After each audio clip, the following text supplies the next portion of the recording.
بسم اللہ الرحمن الرحیم۔ حضرت عبداللہ ابن عمر رضی اللہ تعالیٰ عنہ سے روایت ہے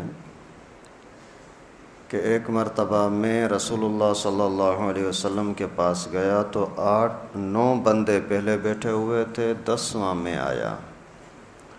پر میں نے اللہ کے نبی سے عرض کیا کہ اللہ کے رسول، من اکیس الناس و من احزم الناس، کہ اللہ کے نبی صلی اللہ علیہ وسلم، لوگوں میں سب سے زیادہ عقل مند اور ہوشیار کون ہے؟ سوال سمجھا؟ من اکیس الناس، سب سے زیادہ عقل مند اور ہوشیار کون ہے؟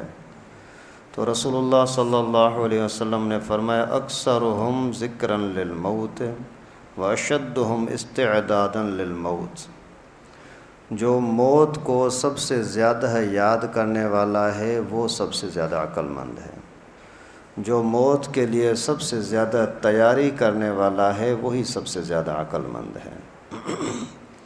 بڑے آسان الفاظ کے ساتھ رسول اللہ صلی اللہ علیہ وسلم نے ہمیں سمجھا دیا کہ دنیا میں عقل مند کس کو کہا جائے گا؟ جو موت کے بعد کی تیاری کرے، موت کا تذکرہ زیادہ کرتا رہے۔ ہم لوگ زیادہ تر عقل مند، ہوشیار، چالاک اس کو سمجھتے ہیں جو پیسہ بہت کما لیتا ہے، جس کا کاروبار بڑا ہوتا ہے، یا گھر اچھا ہوتا ہے، گاڑی اچھی ہوتی ہے۔ بڑے ہوشیار لوگ ہیں، سے کتنا دیکھو پیسہ جمع کیا ہے، کتنا بڑا، چھوٹے سے بڑا کاروبار کر دیا۔ جائز طریقے سے یہ چیزیں بنائے، کوئی بری بات نہیں ہے، بھلے کاروبار بڑھاؤ، جتنا بڑھاؤ، بھلے کمپنیاں ہوں، فیکٹریاں ہوں، جائز طریقے سے بنائیں۔ مکان ہو، اچھے سے اچھا بناؤ، جائز طریقے سے، کوئی بری بات نہیں ہے۔ لیکن موت کو بھلا دینا یہ سب سے بڑی بے وقوفی ہے، کیونکہ دنیا کی زندگی کا کچھ بھروسہ نہیں ہے کہ 10 سال، 20 سال، 50 سال کتنا، لیکن اس کے باوجود اس کے لیے ہم اتنی زیادہ محنت کریں کہ ہماری دن رات سوچ یہی ہو، ہمارے دماغ پر یہ بات سوار ہو، بس پیسہ کماؤں، پیسہ کماؤں، گھر بناؤں اور یہ کروں، موت کی طرف ذہن ہی نہ جائے۔ یہ سب سے بڑی بے وقوفی ہے کہ 10-20 سال کے لیے تو بڑی محنت کر رہا ہے اور کروڑوں سالوں کے لیے کوئی اس کو احساس ہی نہیں ہے۔ اللہ تعالیٰ حفاظت فرمائے۔ یعنی 2 چیزیں، ایک موت کو یاد رکھنا کہ آج نہیں تو کل مرنا ہے۔ کسی مجلس کے اندر بیٹھے، کوئی خوشی کی بات آ گئی، بولتا ہے یار کبھی ابھی مرنے کا ٹائم ہے، پتہ نہیں کس ٹائم پر موت آ جائے۔ پیغمبر کریم صلی اللہ علیہ وسلم کے زمانے میں ایک شخص کے بارے میں تذکرہ ہوا کہ وہ قرضہ مانگ رہا ہے، تو اللہ کے نبی صلی اللہ علیہ وسلم نے فرمایا، اس سے پوچھو کہ جتنے وقت کے لیے تو قرضہ مانگتا ہے، اتنے وقت تجھے زندگی کیا یقین ہے کہ تو زندہ رہے گا؟ اگر اتنا یقین ہی نہیں ہے تو پھر اسی دنیا کے پیچھے کیوں پڑتا ہے؟ تو ایک یاد رکھو، دوسرا تیاری کرو۔ تیاری کیا ہے؟ اللہ کی نافرمانی سے بچو بس۔ اچھا، حضرت ابن مسعود کی روایت ہے، حضرت عبداللہ ابن مسعود رضی اللہ تعالیٰ عنہ فرماتے ہیں کہ اللہ کے نبی صلی اللہ علیہ وسلم نے فرمایا کہ استحیوا من اللہ حق الحیاء، اللہ تعالیٰ سے حیا کرو جو حیا کرنے کا حق ہے۔ اللہ کے نبی نے فرمایا اللہ تعالیٰ سے حیا کرو جو حیا کرنے کا حق ہے۔ تو حضرت ابن مسعود کہتے ہیں، میں نے عرض کیا اللہ کے رسول، ہم اللہ کا حیا تو کرتے ہیں، جو اللہ کا حکم ہے وہ مانتے ہیں، جن چیزوں سے اللہ تعالیٰ نے منع کیا ان سے رکتے ہیں۔ تو اللہ کے نبی صلی اللہ علیہ وسلم نے فرمایا کہ حیا یہ ہے، اللہ تعالیٰ سے حیا یہ ہے، ان تحفظ رأسک وما وعا وان تحفظ بطنک وما حوا، کہ اپنے سر کی حفاظت کرو اور سر میں جو کچھ ہے اس کی حفاظت کرو، پیٹ کی حفاظت کرو اور پیٹ میں جو کچھ ہے اس کی حفاظت کرو، موت کو یاد کرو اور بوسیدہ ہڈیوں کو یاد کرو، یہ ہے اللہ تعالیٰ سے حیا۔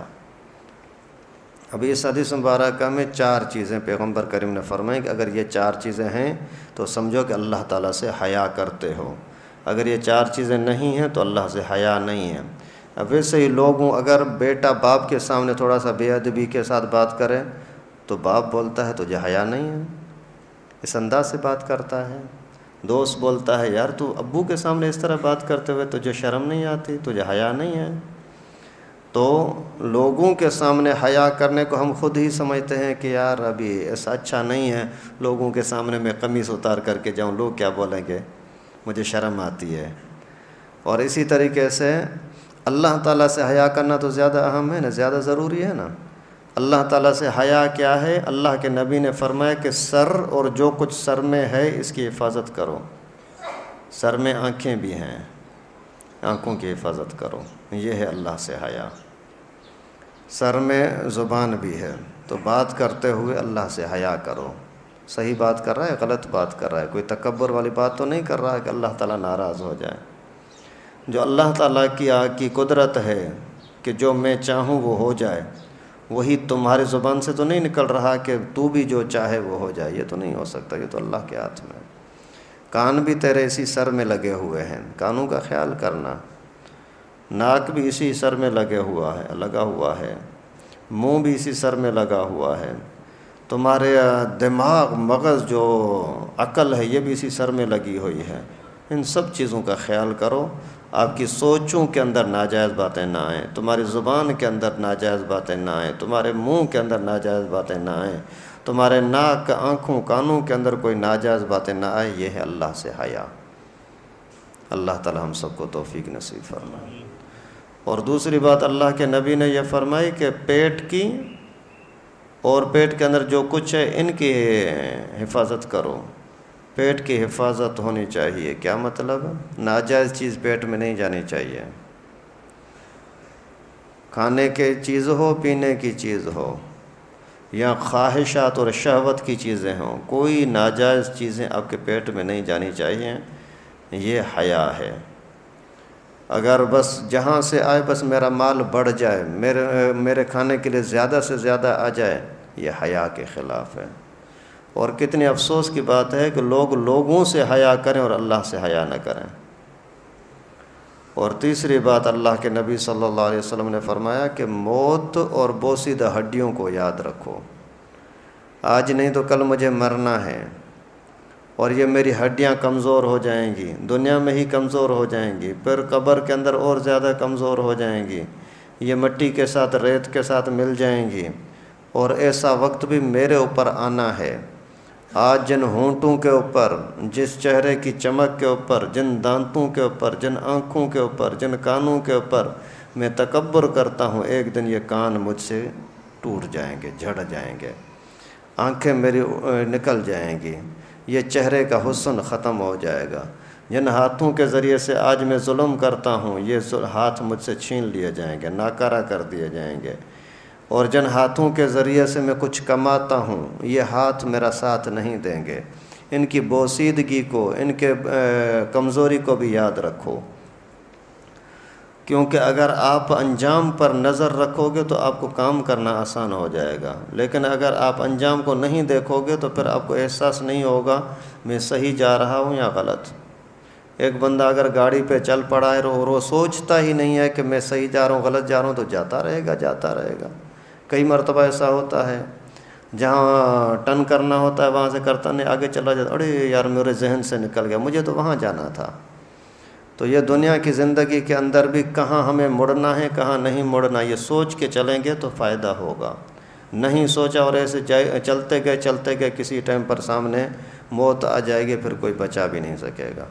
اس وجہ سے ان پیغمبر کریم کی نصیحتوں پر عمل کریں، اللہ کے نبی کے نصیحتوں پر عمل کریں کہ سر اور جو کچھ سر میں ہے اس کی حفاظت کریں، پیٹ اور جو کچھ پیٹ میں ہے اس کی حفاظت کریں، موت کو یاد کریں، اپنی کمزوری کو یاد کریں کہ ایک دن مجھے بھی ختم ہونا ہے۔ اور اللہ کے نبی صلی اللہ علیہ وسلم نے جو ہمیں سبق دیا ہے ان کو اپنانے کی کوشش کریں۔ اللہ رب العالمین سے دعا ہے کہ اللہ پاک ہم سب کو مرنے سے پہلے مرنے کی، آخرت میں پیش ہونے سے پہلے آخرت کی رسوائی سے بچنے کی تیاری کرنے کی توفیق نصیب فرمائے۔ وآخر دعوانا ان الحمد للہ رب العالمین۔